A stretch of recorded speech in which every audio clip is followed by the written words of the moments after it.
Muito bem, Vivi, obrigado.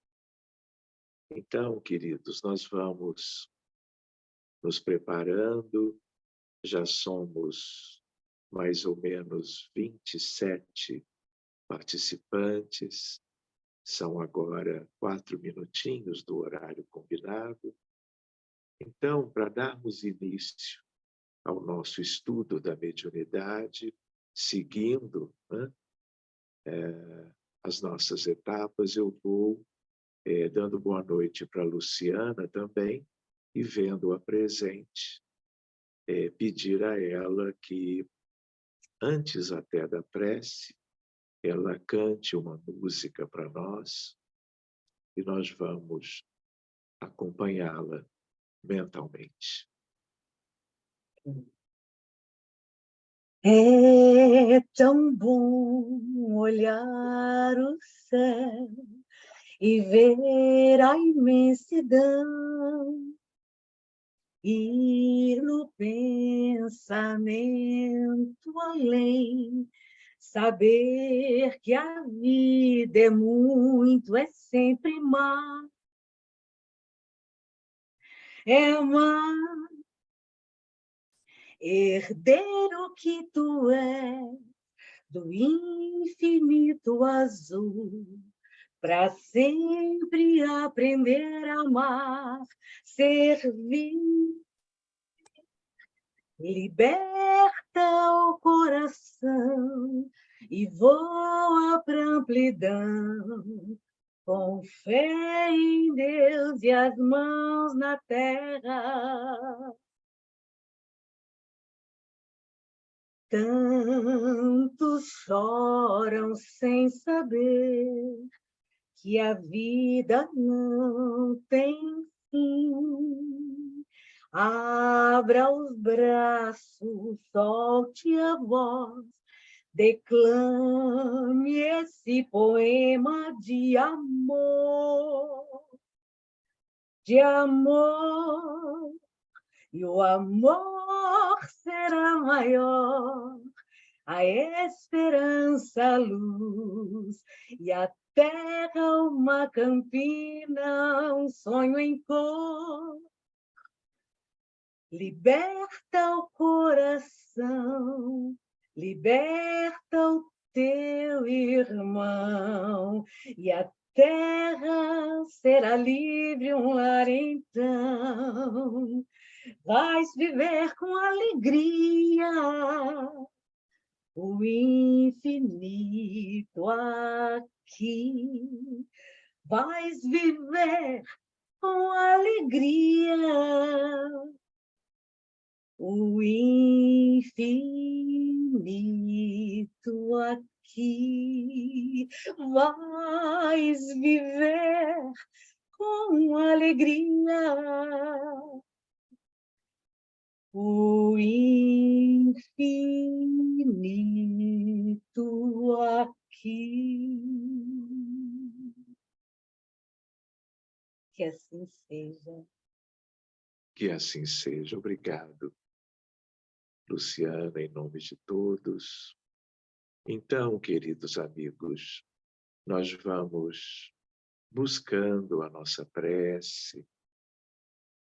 Quando nos abraçamos ainda mais entre nós, e todos a uma espiritualidade tão linda que nos tem assistido há tantos anos, quando nós aqui nos propomos ao estudo da mediunidade, preparando-nos para as tarefas de caridade que estão por chegar.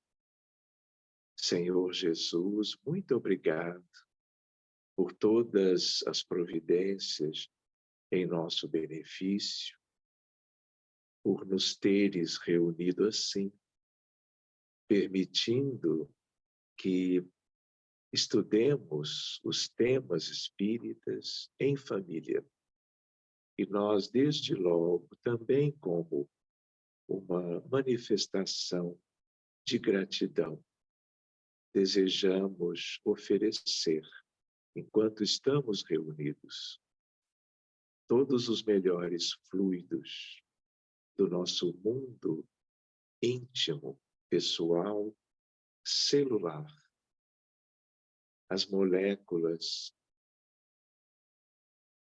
sadias que poderão, uma vez entregues, como fazemos agora, a estes mesmos amigos do mundo espiritual mais elevado, para que tudo isso seja útil, uma vez purificado, multiplicado, tendo em vista que a Terra é esse grande hospital e há milhões e milhões de pessoas iguais a nós, distribuídas mundo afora, nos hospitais, nas clínicas, nos lares, nas ruas, necessitando de algo que a medicina ainda não consegue lhes oferecer.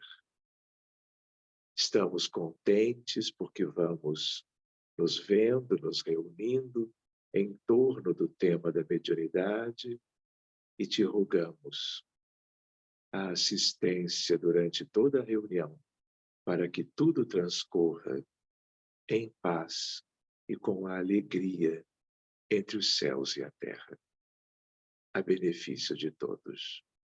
Obrigado, amigos, e que assim seja. Muito bem. Então, eu estava comentando que todos devem ter um pouco de água, não é? Para que ela seja fluidificada. E lembrando que nós estamos na nossa apostila como que no capítulo que tem a ver com a página 165, nós já começamos ele na semana anterior. Dos 3 itens, nós vimos 2. Vimos a ação dos fluidos e do perispírito no item 1. Ele é o tema 1 do módulo 3. O item 2 deste capítulo nos trouxe sobre o circuito mediúnico, a ação mental, lembram? E ficou, então, o item 3.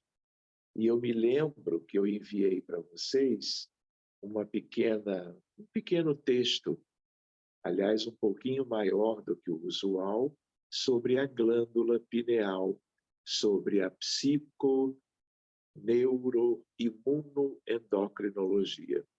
Lembram disso? E que nós fomos lá a André Luiz, nas suas obras, na série sobre o mundo espiritual, e procuramos misturar um pouco questões da medicina, questões da anatomia, fisiologia e a questão mediúnica, né? A questão espiritual em torno disso. Então, eu entreguei para vocês já na segunda passada, para vocês terem tempo de fazerem a leitura e, se desejarem, trazerem algo dali para a nossa discussão hoje. Mas buscando a apostila, que eu acho que agora é a nossa retomada dela, vamos ver essa questão chamada ação nos sistemas nervoso e endócrino, a glândula pineal. Então, vamos ver o que a espiritualidade trouxe a respeito disso.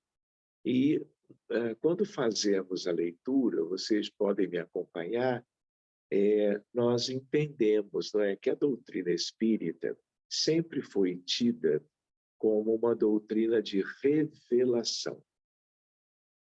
Então, a primeira grande revelação, historicamente, no planeta Terra é o Decálogo, são os 10 mandamentos. É esse aspecto do trabalho de Moisés, há mais ou menos 3.500 anos. A segunda grande revelação, segundo o Espiritismo, é a vinda de Jesus. Ele, o próprio governador, vindo nos ensinar aliás, desdobrando o trabalho de Moisés, mas aí trazendo de maneira muito clara, num sacrifício pessoal dele, para estar aqui conosco como esteve, mas deixando as lições para nós, que a humanidade toda necessitaria ter para si, para que com elas esta humanidade pudesse progredir. Porque o sentido da vida humana no planeta não é a estagnação, não é a mesmice, é o progresso como lei de Deus. E é um progresso em todos os sentidos, mas um progresso, sobretudo, do ponto de vista moral. Então, Moisés tem a ver com isso, o legislador hebreu. Jesus, então, nem se fala, e vocês lembram que ele, numa altura, não é? Agindo, aliás, piedosamente, conhecendo as limitações nossas, ainda maiores naquela época, ele comentou até com os apóstolos e com as multidões que ele não poderia explicar tudo naquela época, que nós não iríamos, ele sabia, nós não iríamos saber aproveitar. Então, ele trouxe tudo que nós aproveitaríamos desde aquela época e eternamente, né? A humanidade toda aproveitaria, mais cedo ou mais tarde. Mas ele, antevendo, né, que muita gente não aproveitou os 10 mandamentos com Moisés, que muita gente não aproveitaria, dentre bilhões que ele sabia que ele já tinha acolhido na Terra, muitos e muitos também não saberiam compreendê-lo, não saberiam acompanhá-lo em todas aquelas lições que, de certo modo, hoje, para nós, nos parecem muito claras. Mas ele também deixou a ideia de que viriam outras lições para bem explicar tanto Moisés e o Decálogo como aquilo que ele estaria e esteve apresentando para nós há 2000 anos. Então, ele disse que nos enviaria o Consolador. E o Consolador, a princípio prometido pelo Cristo, é a doutrina espírita. Então, nós também sabemos que Allan Kardec e os muitos espíritos da codificação, trabalhando com as médiuns, que deram suporte para que a doutrina espírita viesse dos espíritos da codificação para as mãos do codificador, que organizou tudo aquilo e publicou a partir do Livro dos Espíritos, de 1857, por alguns anos. Esta é a doutrina espírita e toda a sua base. Mas nós sabemos que, ainda assim, faltariam aspectos importantes para que nós conhecêssemos. E numa sequência desse processo de revelação da verdade, ou poderíamos dizer de uma maneira análoga, das verdades que nos faltavam, não é? Francisco Cândido Xavier, como médium, ele reencarna como um missionário desta mesma coorte de espíritos trabalhando com Jesus e nos traz Emmanuel, André Luiz, Humberto de Campos e outros espíritos, num grau menos intenso, né? Mas que também fizeram parte das psicografias, sejam os estudos, sejam as poesias e todo este manancial de esclarecimentos que a espiritualidade nos trouxe, desde Parnaso de Além Túmulo, que foi o primeiro livro publicado da Lavra Mediúnica de Chico Xavier, que é um livro dos poetas lusófonos e dos poetas, portanto, de Portugal e do Brasil. É uma leitura linda, né, que está à disposição e que muitas vezes até, entre parênteses, não tem sido devidamente pesquisada, mas está à disposição para o mundo inteiro.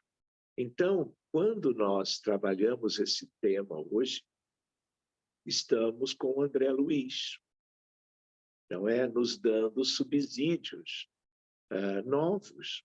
E nesse capítulo em especial, alguns deles que a própria ciência humana convencional, acadêmica, eu diria,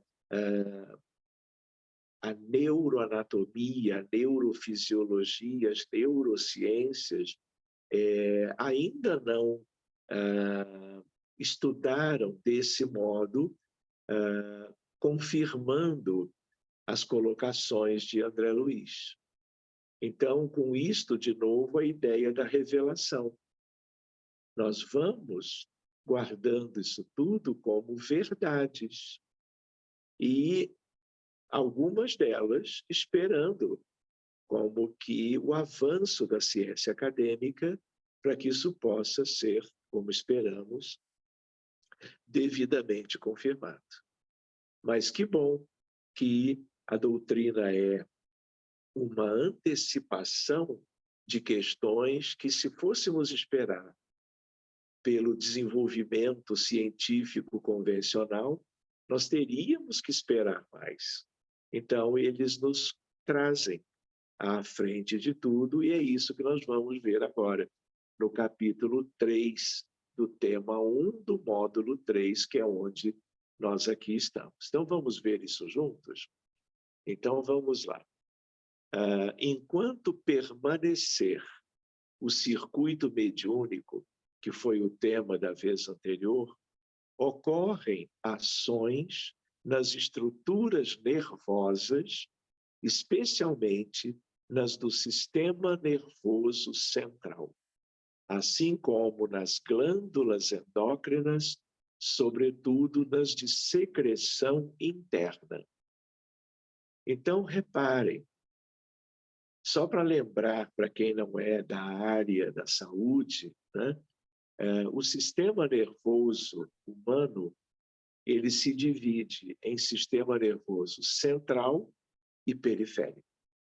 Obviamente, o central, ele é muito mais importante, mas se não houvesse o periférico, muita coisa que o SNC, que é o central, realiza, nós não vivenciaríamos, porque os nervos periféricos trazem toda a sensibilidade para o central, tanto quanto levam as informações que permitem a motricidade, as ações musculares, que permitem também que nós caminhemos, nos movimentando no mundo e assim por diante. Mas o sistema nervoso central, ele compreende o encéfalo, que fica dentro da cabeça, da calota craniana, e uma outra parte importantíssima que fica dentro da coluna vertebral, desde a cervical até a sacral. E lá dentro, de uma maneira super organizada, claro, que levou milhões de anos para evoluir e se tornar o que é, nós temos a chamada medula espinhal. Então, esse tal do sistema nervoso central comentado aqui compreende o cérebro, que de uma maneira um pouco mais científica nós chamamos de encéfalo, do ponto de vista da anatomia, e a medula espinhal dentro do canal vertebral. Muito bem, então vamos adiante agora. No processo, destaca-se o papel exercido pela glândula pineal, cujo sinônimo é epífise. É uma glândula estudada há muitos séculos por aqueles que eram como que pioneiros na medicina, na filosofia, tentando entender a vida humana, né? Então, epífise é um nome mais antigo, mas significa a mesma coisa do que glândula pineal, que é um nome mais utilizado ultimamente, né? E já há muito tempo.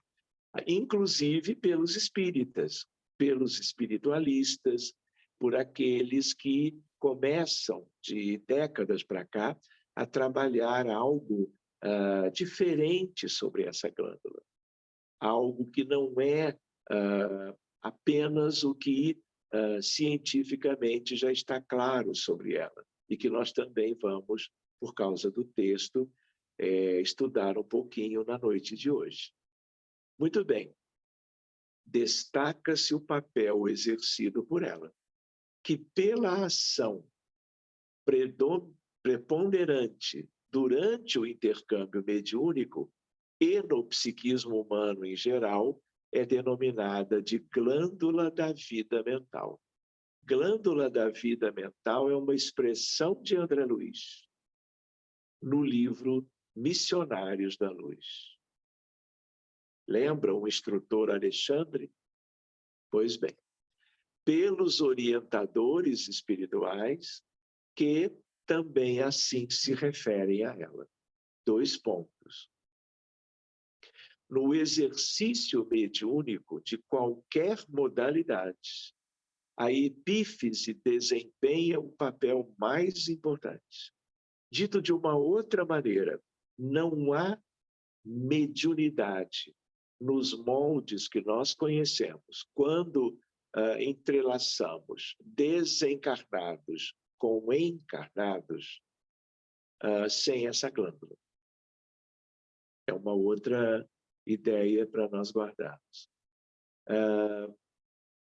Por meio de suas forças equilibradas, a mente humana intensifica o poder de emissão e recepção de raios peculiares à nossa esfera.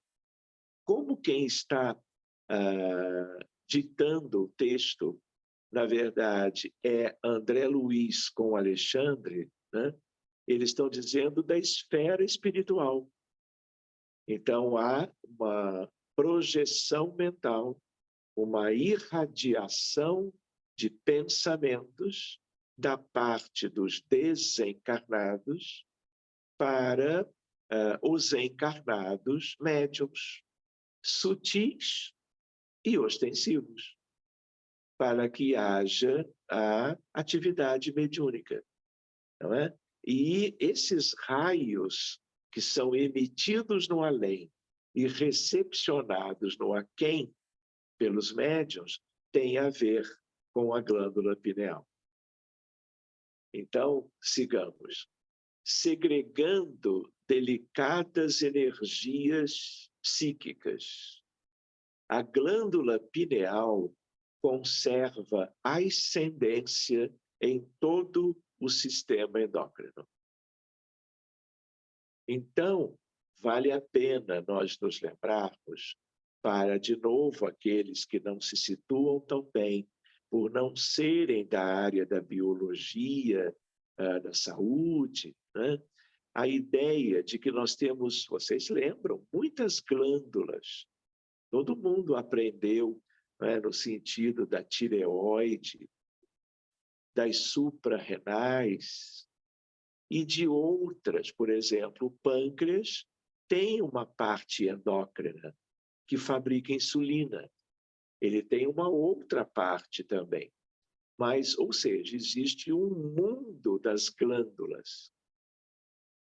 De tal maneira que, como ele traz aqui, a pineal teria uma ascendência sobre glândulas, vamos dizer, do restante do corpo, da cabeça para baixo, a começar pela tireoide, e vai descendo, inclusive para as glândulas relacionadas à reprodução humana, no homem e na mulher. Tudo é glândula endócrina. Então, vale a pena nós nos lembrarmos que duas glândulas são muito importantes no controle. E, claro, curiosamente, né, não pensaríamos que fossem diferentes, né? Essas duas glândulas, elas existem dentro da cabeça. Uma delas é a nossa, entre aspas, glândula pineal, que estamos estudando agora, e ligando-a a algumas questões, mas diretamente com o André Luiz, a questão da mediunidade.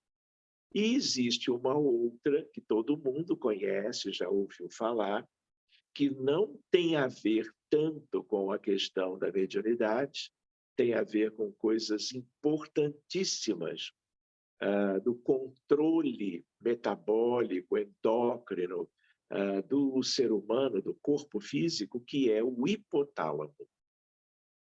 Então, hipotálamo se liga à hipófise. Essa é a glândula que eu queria salientar. Então, a hipófise, ela fica dentro de uma região bem no centro do cérebro, na célula túrcica, e ela se liga ao hipotálamo. Muito bem, a hipófise também tem o sinônimo de pituitária. Então, pituitária e hipófise são a mesma glândula, como epífise pineal também são. São dois nomes para a mesma glândula. São elas duas as mais importantes. E mais acima é o hipotálamo, que controla a hipófise, e tudo isto interage entre si. E aí nós temos um mundo de hormônios, de neuropeptídeos, de neurotransmissores, que tem a ver com todo esse controle. Pois bem, então vamos adiante mais um pouquinho. Por meio de suas forças equilibradas, a mente humana intensifica o poder de emissão e recepção de raios peculiares à nossa esfera, que é a do além-túmulo.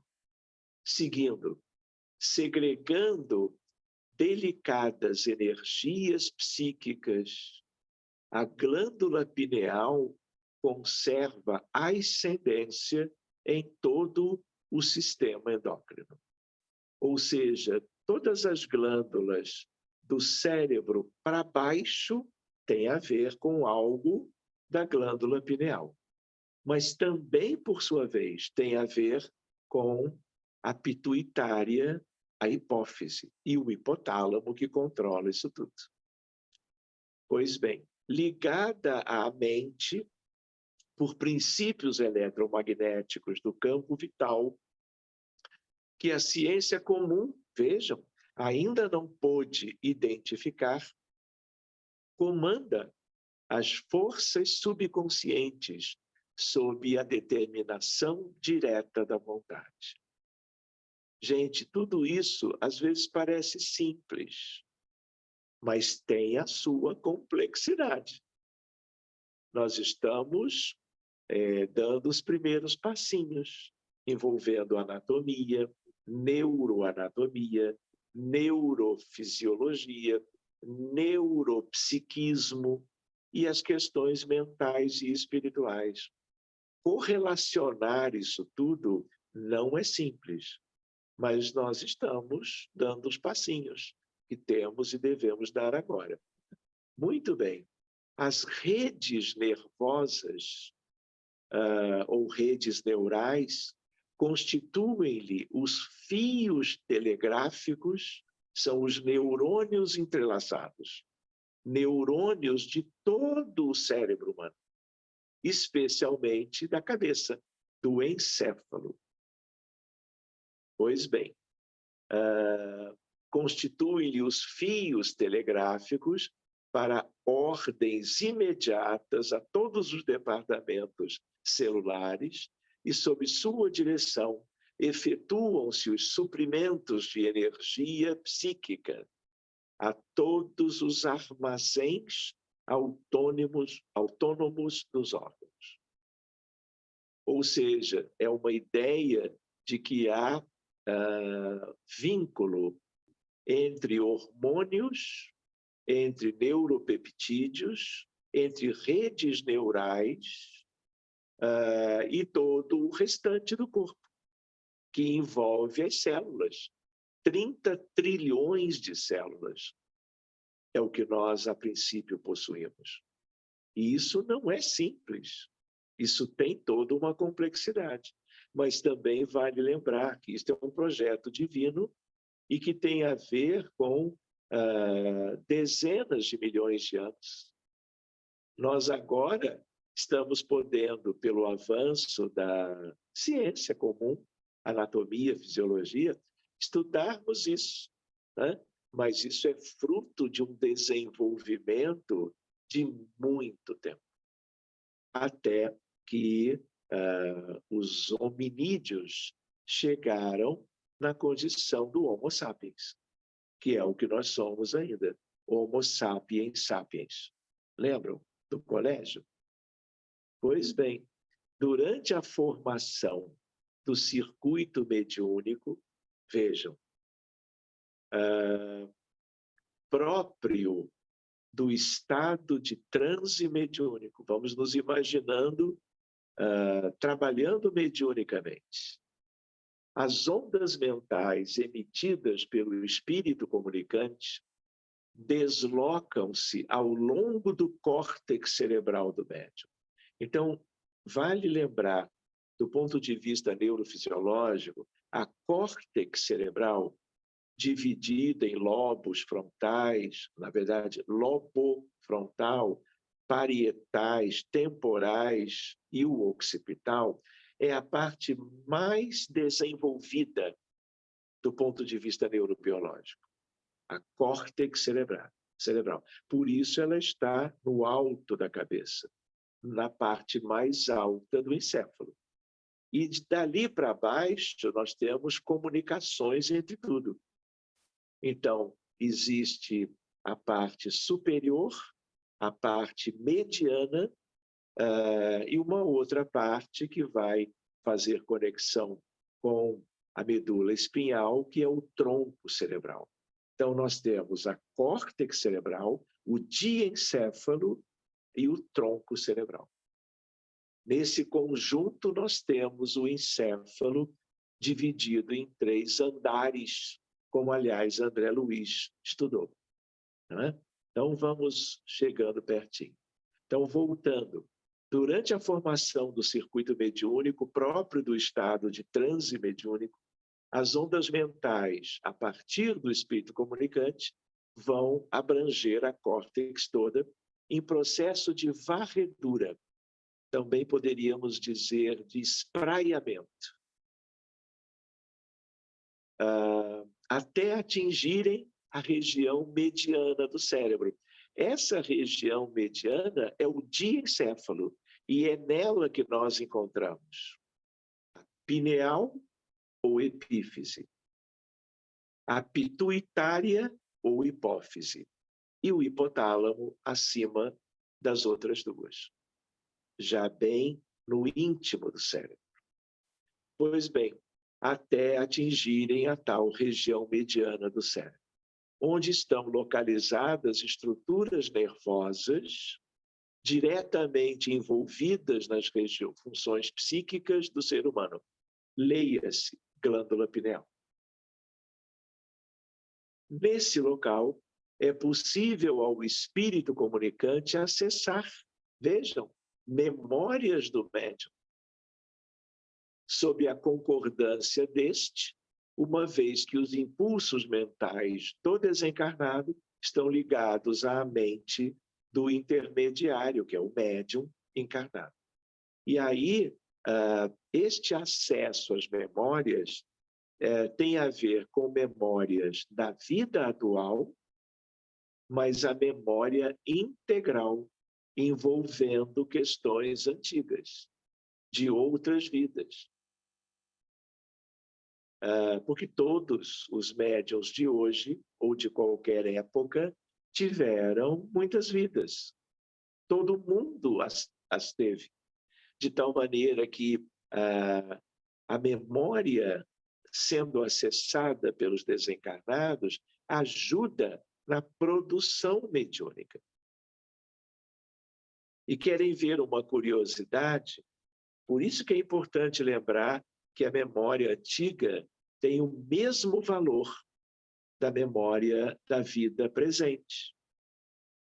Porque tudo que já vivemos, e se por acaso hoje somos médiuns, tudo pode ter utilidade nas comunicações mediúnicas, sejam pela escrita, pela psicofonia e até por outros aspectos, como a pintura.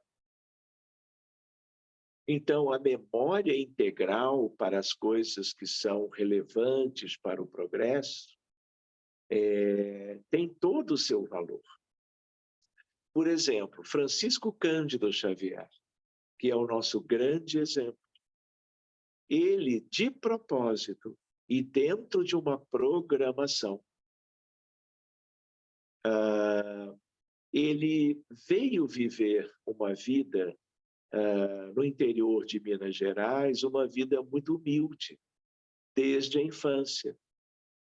E por questões estratégicas, mas também sociais e familiares, ele não teve acesso às escolas. Então, ele não teve embasamento escolar, a não ser nos primeiros anos.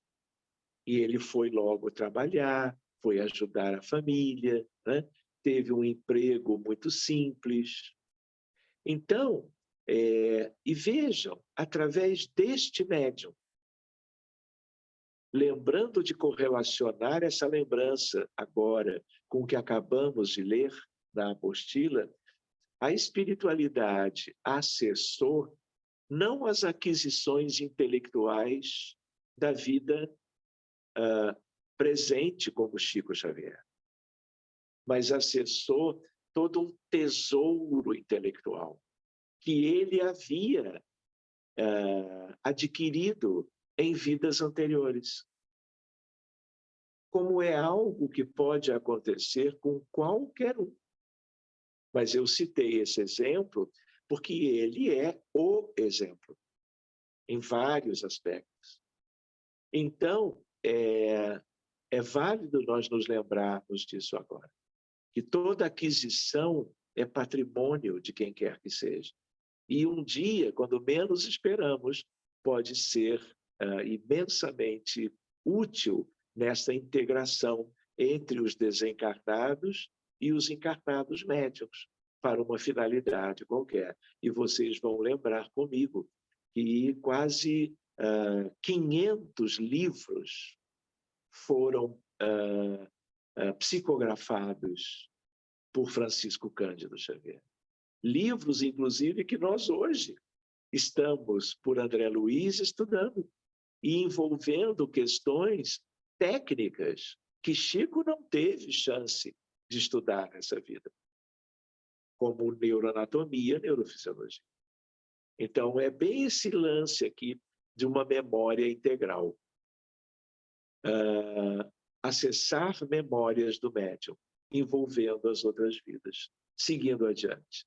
É também possível ao medianeiro processar ideias que lhe chegam ao mundo íntimo e, ao mesmo tempo, acionar comandos psicomotores para que essas mesmas ideias sejam expressas aos circunstantes na forma de evidências, da palavra escrita ou falada.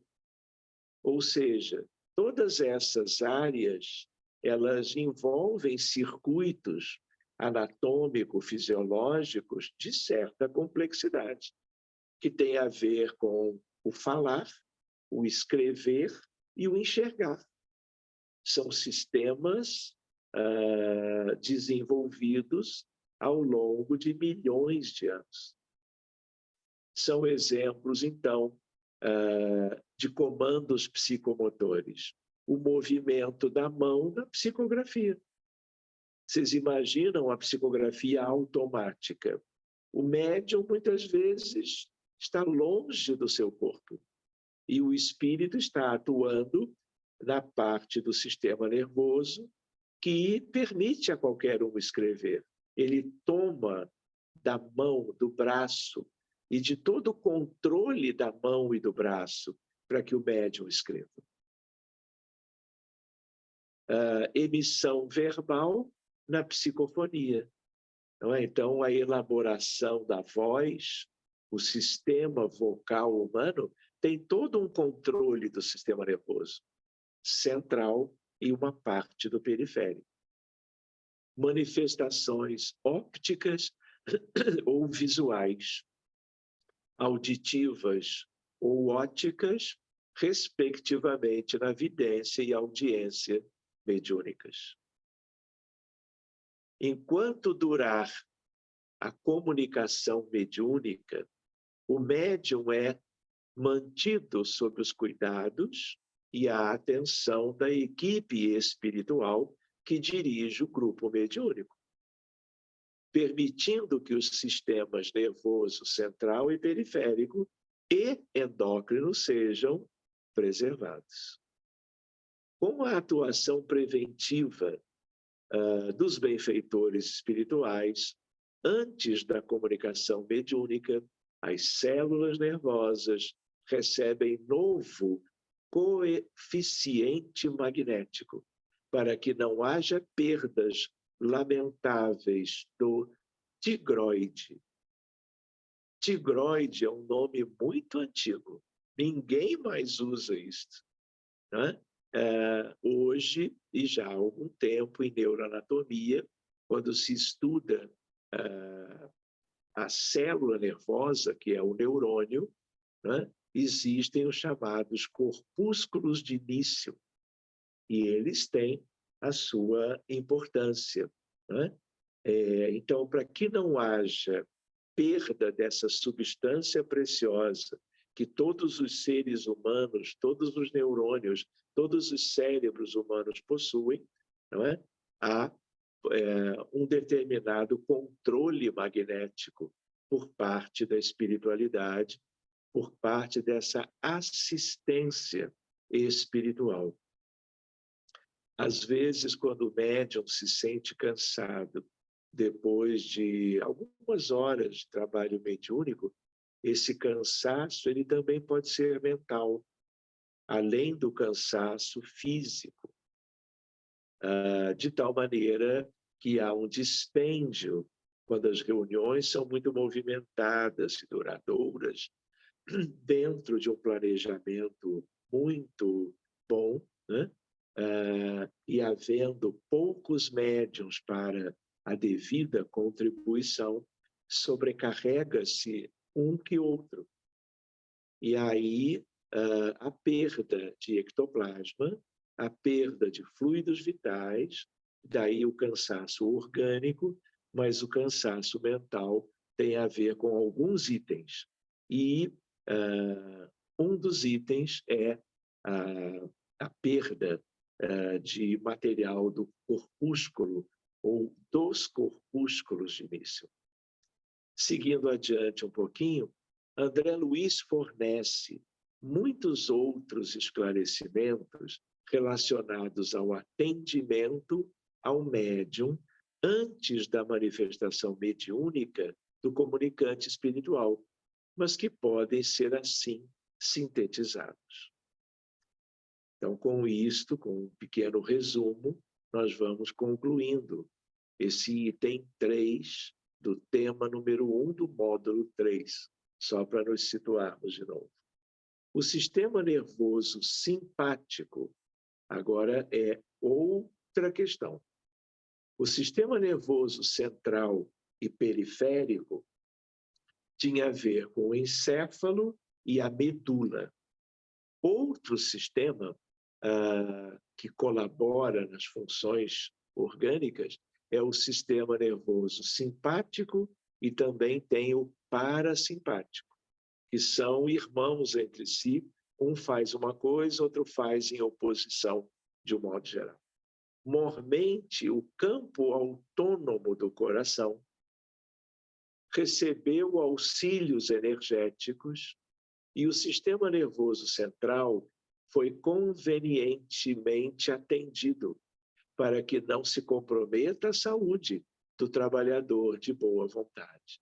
Lembram que nós vimos de uma vez, há algumas semanas, que uma manifestação pode gerar taquicardia, elevação da pressão arterial, sistólica, diastólica. Isso é através do sistema nervoso simpático. Então, ele tem a ver com o controle das emoções, com a mente humana e com o cérebro. Tudo isso é integrado. E nós podemos ver consequências resultando, portanto, da atuação de desencarnados, gerando algumas mudanças fisiológicas, sobretudo, como ele comenta aqui, taquicardia, bradicardia, subidas ou descidas da pressão arterial. Tudo dependendo de alguns fatores que dependem de que espírito e o teor vibratório de que espírito durante a comunicação. Pois bem, seguindo para a página 168, o vago, nervo vago, que depende do parasimpático, faz parte dele, foi defendido por nossa influenciação contra qualquer choque das vísceras. Porque o vago, ele tem a ver com as vísceras de um modo geral, como o simpático, fazendo num sentido, o parasimpático no outro. As glândulas suprarrenais receberam acréscimos de energias para que se verifique acelerada produção de adrenalina, de que precisamos para atender o dispêndio eventual das reservas nervosas. Então, vejam como tudo é delicado. Adrenalina para suprir certo tipo de desgaste ou de escassez numa determinada questão. Mas, por outro lado, é a mesma adrenalina que vai gerar o aumento da frequência cardíaca e o aumento da pressão arterial. Então, tem que ser algo muito bem ajustado, em dose correta, para aquilo que os benfeitores sempre desejam, que é a saúde e o bem-estar do médium. A partir do envolvimento de um espírito qualquer, seja ele mais adiantado, seja ele menos adiantado. Seguindo,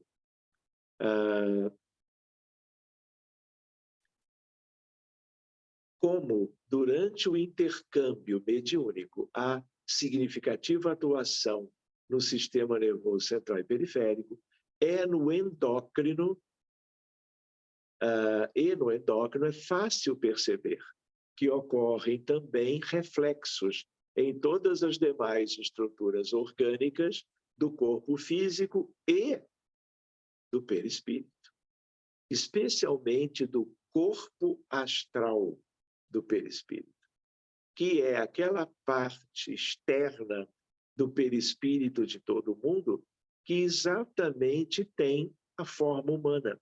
Mas não é apenas a forma, tem estruturas com os mesmos sistemas orgânicos que nós temos no corpo biológico, do corpo físico. Pois bem, contudo, fica evidente que a ação mental representa a base dos mecanismos da comunicação mediúnica, como explicam os espíritos Erasto e Timóteo em O Livro dos Médiuns, em seguida apresentados muito resumidamente na forma de itens para facilitar a leitura. 2 pontos.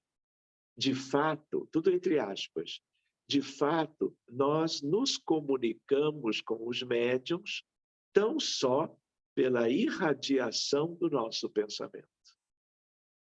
Assim, quando encontramos em um médium o cérebro repleto de conhecimentos, suscetíveis de nos facilitarem as comunicações, preferimos nos servir dele, porque com ele o fenômeno da comunicação se torna muito mais fácil. Daí aquela lembrança quanto a Chico, quanto à memória da vida atual, mas também a memória das vidas pregressas. Porque tudo é memória, tudo está no mesmo conjunto. E a espiritualidade consegue alcançar isso tudo. Se nós fôssemos nos basear no que Chico conheceu na infância, na juventude, no início da vida adulta, do ponto de vista intelectual, ele jamais poderia ter escrito, ou melhor, a espiritualidade e os espíritos com ele na equipe de Emmanuel jamais poderiam ter escrito centenas de obras sobre os mais diferentes temas. De onde vem isso? Dos espíritos comunicantes. Mas ele ofereceu uma memória integral que era um grande tesouro nas mãos dos benfeitores, como o próprio André Luiz, que com ele nós estamos aqui acompanhando o estudo.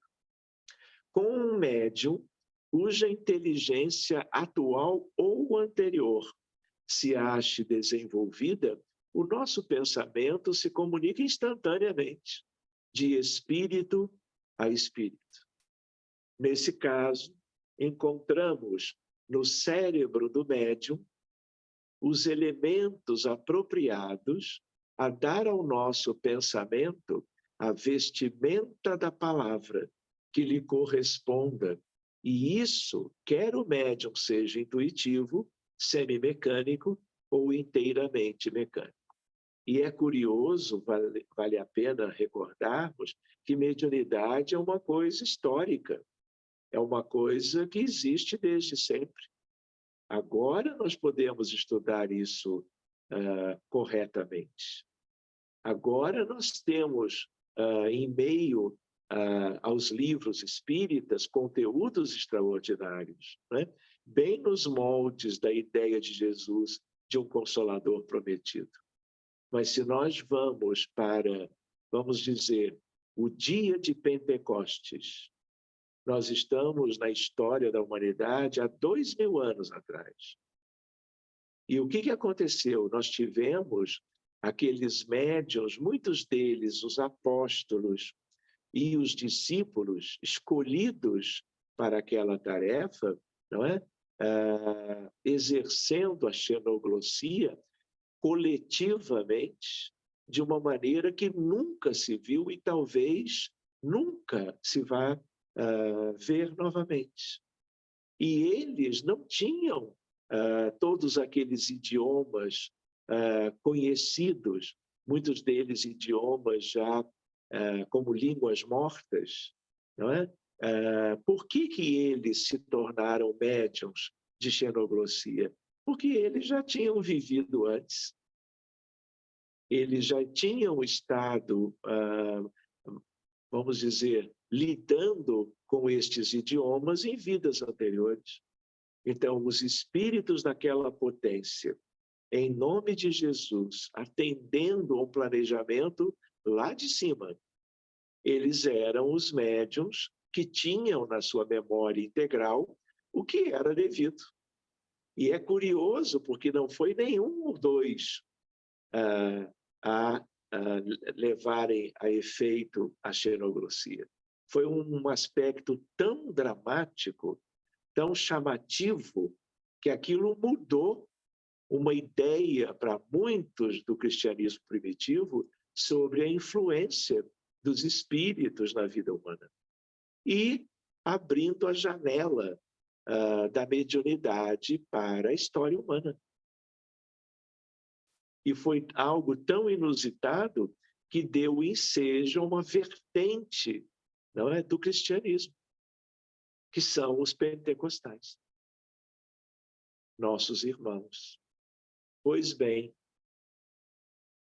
seguindo adiante, com um médium cuja inteligência atual ou anterior se ache desenvolvida, o nosso pensamento se comunica instantaneamente de espírito a espírito. Neste caso, eles encontram os elementos, como tínhamos visto. Quando queremos transmitir ditados espontâneos, atuamos sobre o cérebro, sobre os arquivos do médium.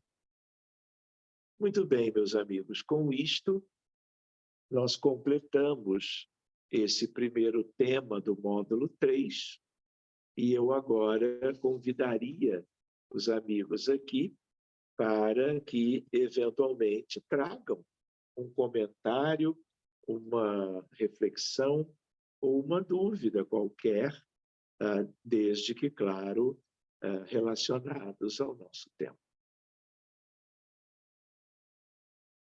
Pois bem.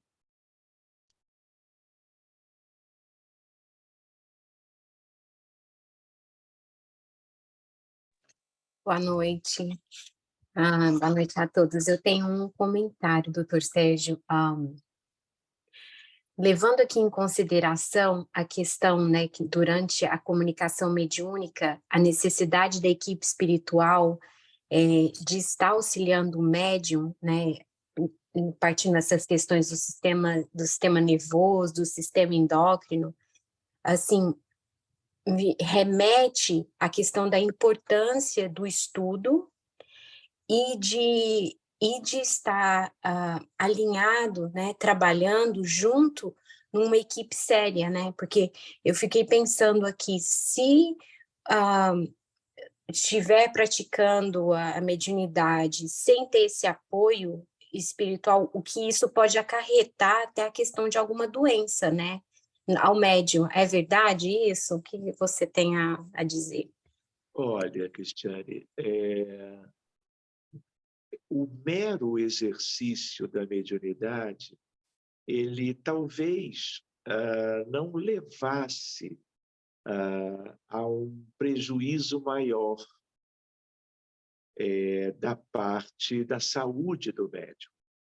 Mas, se nós não temos esses administradores da reunião mediúnica, que são espíritos muito preparados, eles, por sua vez, conhecem isso tudo, já estudaram no mundo espiritual tudo isto, às vezes até em vidas anteriores no plano físico, e agora colaboram no mundo espiritual, mas também porque, dependendo da falta de discernimento, de estudo, de conteúdos doutrinários, as pessoas ficam à mercê de entidades pouco colaborativas, para dizer pouco.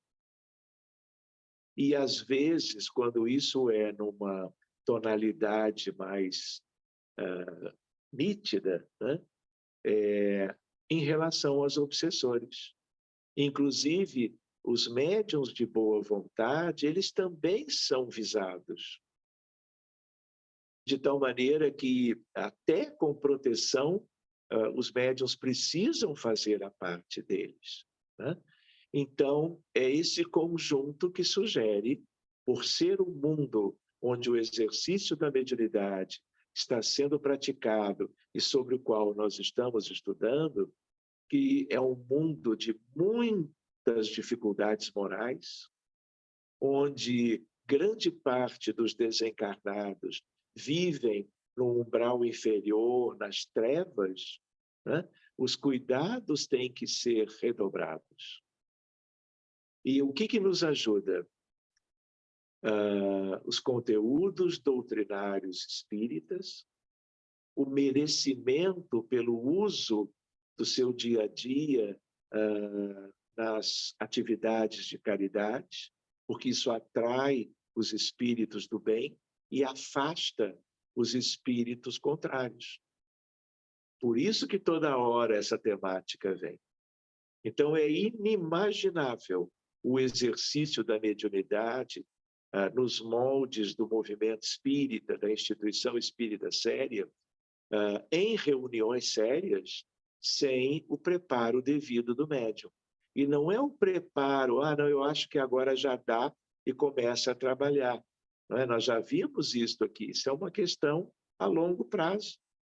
Sempre aquela ideia, o médium de hoje não é tão preparado como o médium de amanhã, ou do ano, da década seguinte. Há um convite a um aprimoramento constante e progressivo em tudo. Aliás, a lei do progresso, não é, Cris? É uma lei divina, estudada na lei natural, no livro dos Espíritos. E o progresso é para tudo, e também é para essa questão do intercâmbio mediúnico. Bem lembrado, Cris. Muito obrigado. Aliás, a sua lembrança, né, intrinsecamente é um alerta para nós todos. E não é só para médiums ostensivos do dia a dia da tarefa mediúnica, é para todos os que funcionam nessa área. E muito para auxiliares, para dialogadores, para dirigentes, coordenadores, é para todo mundo. Não é? Muito bem. Então, gente... Doutor? Pois não, Mônica? Tudo Doutor, bem? tudo bem. E o senhor bem? Tudo bem, né? Olha, nem doutor, nem senhor. Você pode me chamar, e qualquer um aqui, de Sérgio, tá bom? Ok, doutor Sérgio. Foi Pode eu? ser assim. Tá Doutor, bom. considerando que a glândula pineal ou epífise tem essa função principal e ela está diretamente relacionada com a vontade, poderíamos dizer que no caso de obsessão, esse seria o médio que o espírito obsessor, o local onde o espírito obsessor atuaria principalmente para dominar a vontade do obsediado? Mônica, olha só, no sistema nervoso, para tudo, do ser humano, que até também é médium, mas também do ser humano, que nem médium é, o sistema nervoso ele tem todas as suas áreas e todas as suas funções.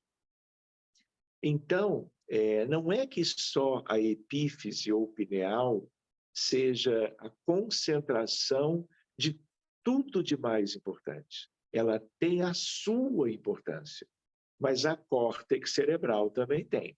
Então, os espíritos, seguindo para a tua dúvida, os espíritos imperfeitos que se colocam voluntariamente para exercer uma influência negativa, equivocada sobre qualquer pessoa, seja ela médium espírita ou não, vai usar o pensamento, vai usar o seu perispírito, mas muitas vezes sem nem conhecer os meandros desta relação, apenas pela vontade, pelo pensamento, pela irradiação do que pensa e do que sente em relação a encarnados, espíritas ou não, médiuns ou não.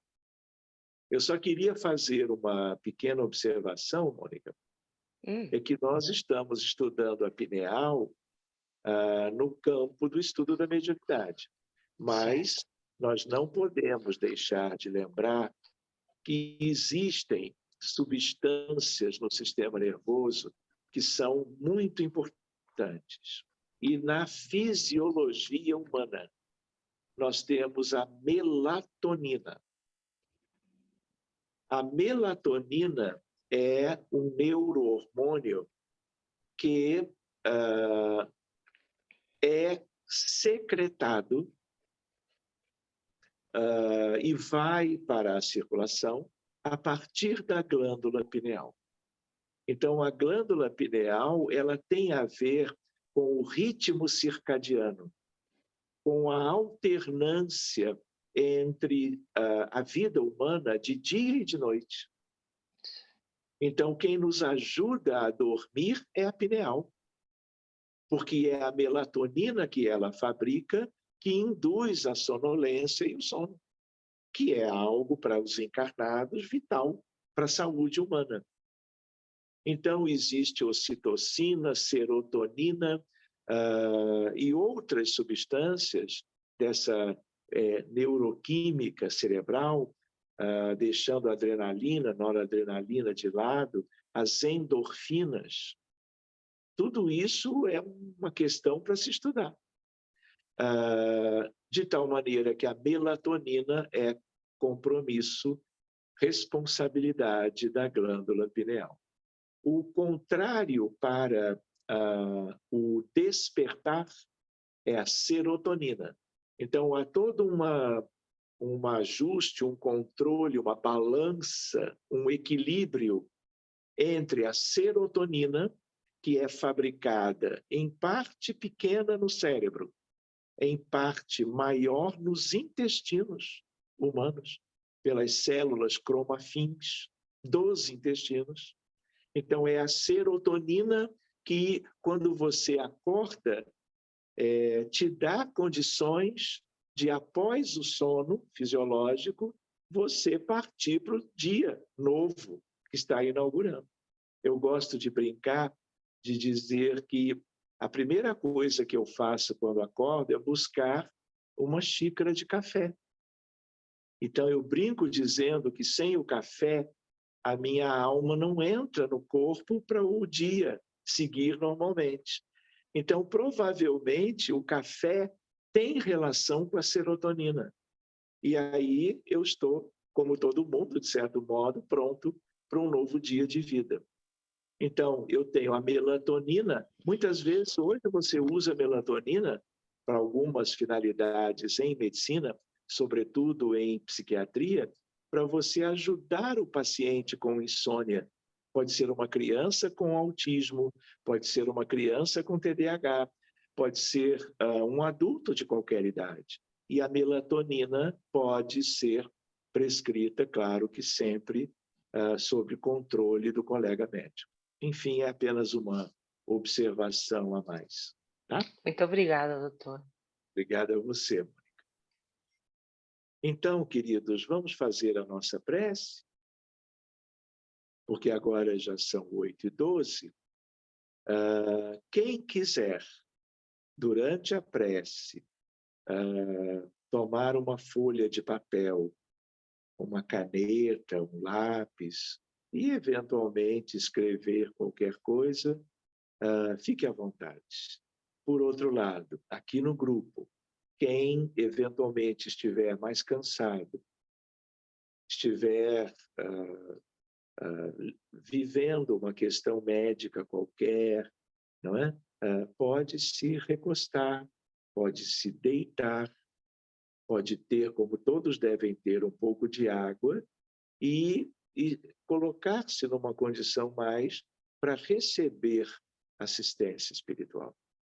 Tá bem? E uma vez melhorando, numa semana ou noutra que virá, estará nos ajudando de novo. Tá bem? Aqueles que quiserem colocar, enquanto fazemos essa parte final, nomes de familiares. Aqui tem vários médicos. Nomes de seus pacientes, para que recebam uma ajuda. Enfim, é hora de multiplicar recursos a favor de todo mundo, inclusive nosso também. Tá bom?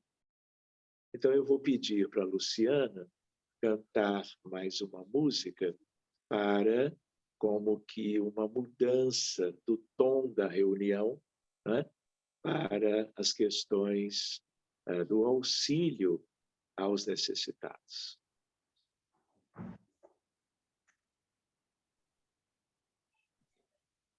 Pés descalços, mãos marcadas, moradores nas calçadas, esquecidos como a própria noite. Rosto triste, olhar tão raro, na esperança de um amparo, o silêncio mostra a própria dor. Sem perceber, finjo e prefiro evitar. Preciso ter olhos de ver e mãos de ajudar e amar como ele amou. Pés descalços, mãos marcadas, Jesus Cristo nas calçadas, esquecido como a própria noite. Rosto triste, olhar tão raro, na esperança de um amparo, o silêncio mostra a própria dor. Sem perceber, finjo não ver e prefiro evitar. Preciso ter olhos de ver e mãos de ajudar e amar como ele amou. Silêncio,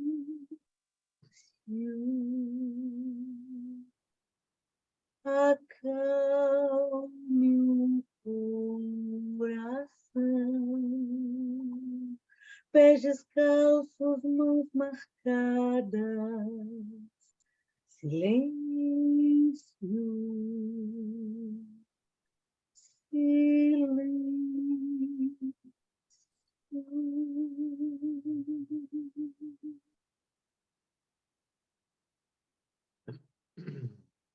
Muito bem, meus amigos. Obrigado, Luciana. Que nós possamos, a partir de agora, como temos feito, estarmos assim mais juntos,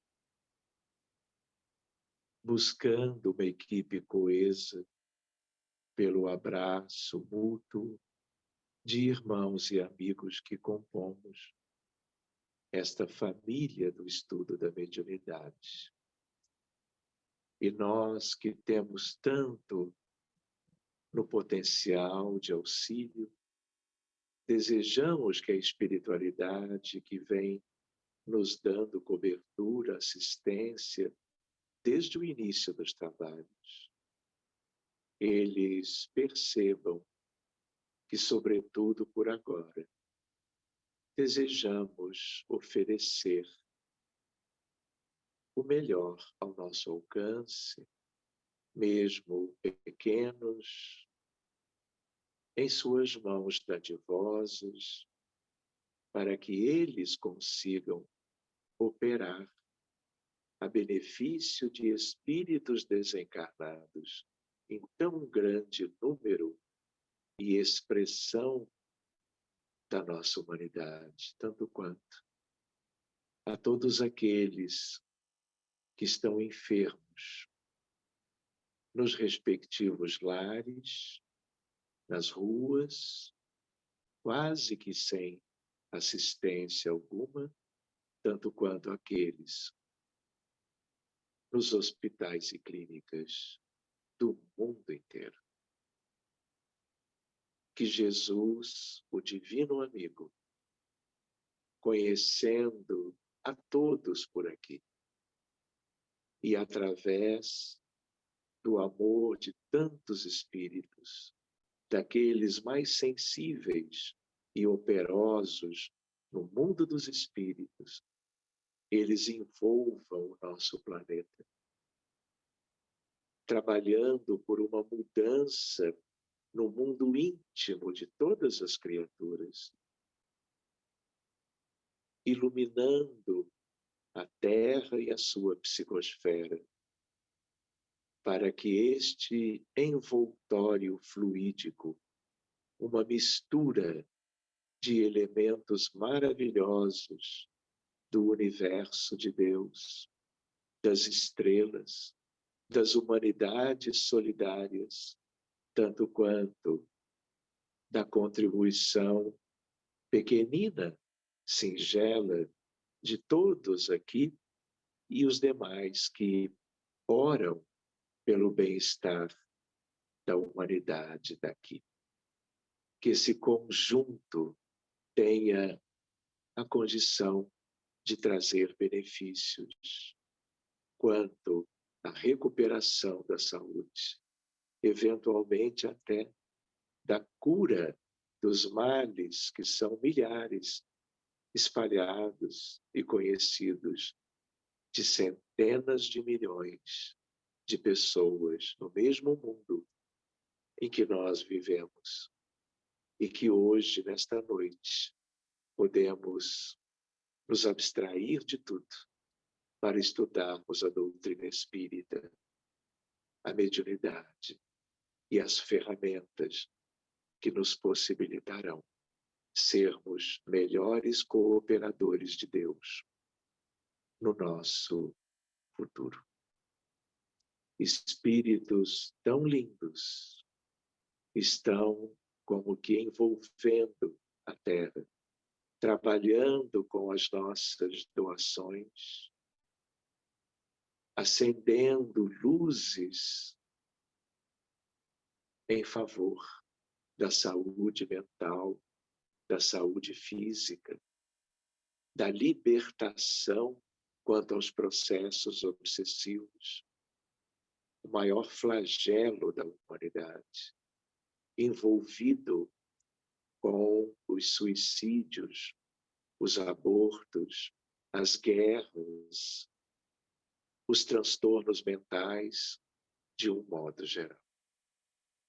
Sendo assim, que todos possamos seguir colaborando, humildemente que seja, mas algo que, tendo em vista todo o amor da espiritualidade, de certo, os efeitos se farão sentir por todos os necessitados da terra. Ajuda, Senhor, aos países africanos. Cuida da Ucrânia, da Europa e de tudo aquilo que preocupa tanto e que tem gerado mais um contexto de grave sofrimento aqui na Terra. Cuida, Jesus, dos dramas em muitos países, na Palestina, na Síria, na Turquia, no Iêmen, em Honduras e El Salvador. Cuida, Jesus, do próprio Brasil, onde temos tantos vivendo a desigualdade, a miséria, a fome, o desemprego e também a violência nas comunidades e nas favelas, de norte a sul.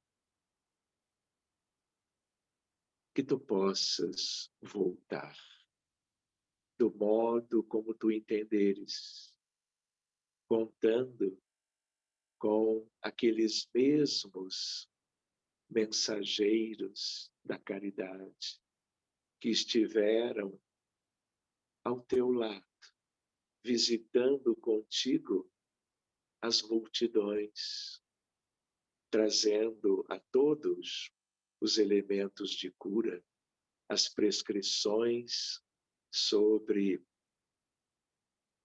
as virtudes. Que tu possas encontrar todos os meios de ajudar a humanidade dirigida por ti, para que não tarde tempos de bonança, de solidariedade, de paz, concórdia, ternura, amor, verdade e fé. Que todos aqui, Jesus, sigamos buscando ocasiões, oportunidades de nos tornarmos, em espírito e matéria, úteis aos demais irmãos todos deste mundo que nos acolheu um dia. Muito obrigado e que siga com os elementos aqui reunidos, as moléculas de cura, de libertação e de paz, todos os benefícios a partir de quando encerrarmos agora mesmo o nosso estudo da noite. Muito obrigado, queridos benfeitores, e que assim seja, meus amigos. Agradecemos, Senhor, Senhor, estes momentos de paz que te sentimos aqui, em vibrações fraternais, na estrada da vida, conduz-nos ao bem, na alegria ou na dor. Seja o amor nossa bandeira de luz, amado Mestre Jesus. Seja o amor nossa bandeira de luz, amado Mestre Jesus. Muito bem. Podemos agora, Viviane, interromper a gravação. Muito obrigado.